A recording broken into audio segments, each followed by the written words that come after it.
An important skill to develop these days, especially as a Christian doing ministry or as a Christian doing content creation online, is to understand when you are being told a narrative as opposed to when you are being told kind of factual statements about something. Where I notice this first is how everyone talks about, not everyone, how everyone talks about complex systems and machines as if they were simple tools.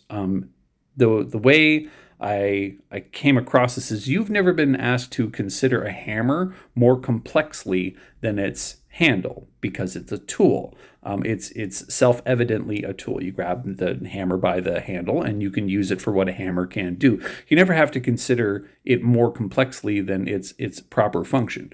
But you've been told that the internet, a massive network of interconnected computers and algorithms and data centers and media, you've been told that's just a tool for ministry. And AI is this groundbreaking technology that allows you to kind of mimic what humans are capable of doing. And again, you've been told that that is just a tool for ministry. That's a narrative.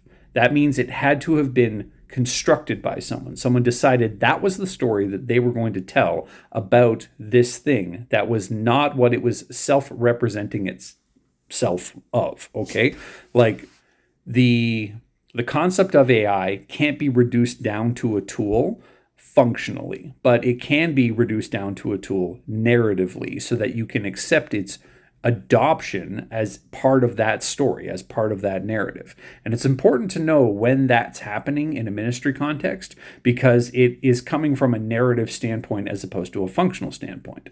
That kind of thing just sidesteps a lot of discernment and wisdom that should be happening when we interact with complex systems or powerful, forces in our lives when it comes to ministry, when it comes to church life, when it comes to theology. And when it's reduced down to a tool, it's reduced down so that you don't have to deal with those things and you just adopt it. It is almost always then attached to some form of money making. It's always reduced at the back end of that narrative of a way for that person who gave you that narrative to either make a living or make money or make an advantage for themselves because of that. So pay attention to that. When are you being asked to think about something that is vastly complex as something that is, redundantly simple?